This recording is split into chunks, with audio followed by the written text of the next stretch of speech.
looks like. This is what democracy looks like. This is what democracy looks like. Okay. First of all, can I welcome everybody to Guildford Railway Station.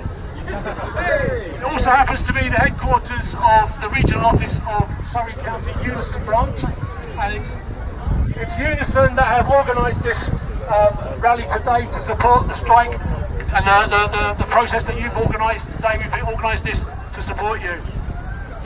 My name is Paul Couchman. I am the leader of the trade union UNISON in Surrey. We represent about 5,000 workers, support workers in schools, colleges, local government, care workers, library workers, refuse workers, trading standards and more.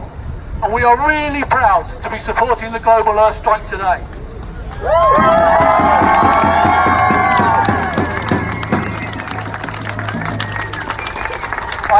I am speaking to you today, however, in a personal capacity. I'm also Secretary of Save Our Services in Surrey and a member of the Socialist Party. We've got UNISON representatives here, hopefully we'll speak to you as well afterwards about what UNISON in Surrey is doing.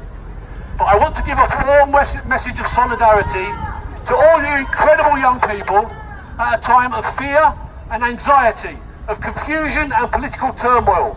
You've filled us all with hope through your dedicated and consistent action.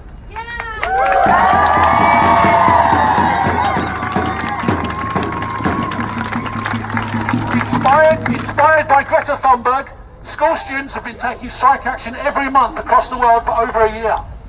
Some of the students here in Guildford have been out on every single strike day. For some of you, this is your first strike, but well done to every single one of you.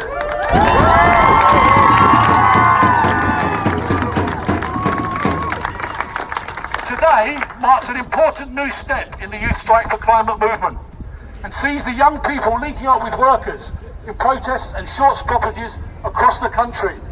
This is so important because of the potential power that workers have.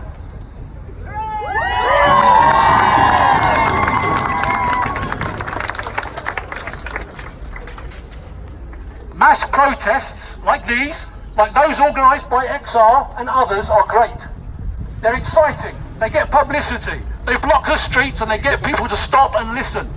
But just imagine, coordinated strike action by workers can bring whole industries, cities and even countries to a standstill. Trade unions have over 6 million members and vast resources which can and should be used to mobilise their members to fight. The TUC, which brings together all the unions, is supporting today's action with a call for a 30-minute lunchtime protest, such as this one. But imagine if they called for a whole day's shutdown. Then the government and the big corporations would have to sit up and take note.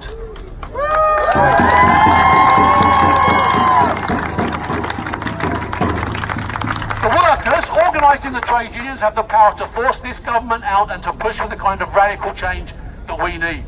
So what kind of change do we need? Taking individual responsibility is very important. It's all well and good and we should play our part as individuals. But banning plastic straws is not enough.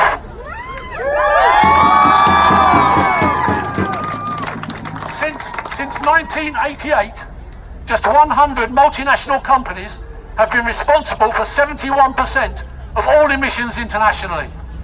These global corporations, run by billionaires, will never stop their relentless exploitation of people and the planet in their pursuit of profit. And we're only talking about a handful of people here. Oxfam recently worked out that the richest 85 people on the globe, who between them control as much wealth as the poorest half of the global population put together, can all squeeze onto a single double-decker bus. They warned that those richest 85 people across the world share a combined wealth of £1 trillion, which is the same as what is owned by the poorest 3.5 billion of the world's population. Yes, we need system change, but what kind of system change? We need to look at replacing this system where the drive for profit rules everything and we're at the mercy of the free market, with more of a socialist one. We need a society run in the interests of people and the environment.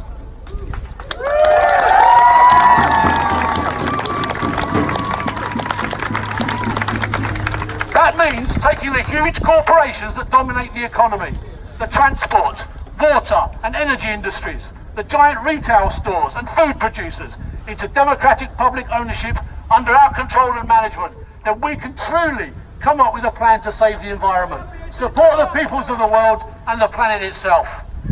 So please, keep taking action. Keep pushing us oldies into doing more. But also, please look at what you're calling for. What do we need to do? Put pressure on the leaderships of our movement to actually stop and reverse climate change.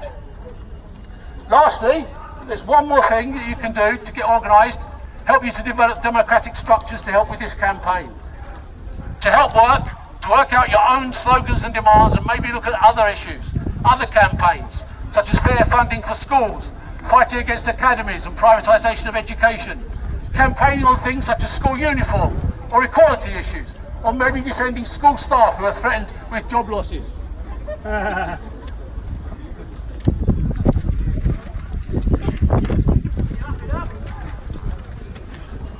Anything else that matters to you, why not set up school students' unions in your schools? Link them together across Guildford and Surrey. I've got some pamphlets and some flyers here if anyone's interested in that kind of idea and want to come and see me afterwards. But again, well done to everybody for organising this demonstration.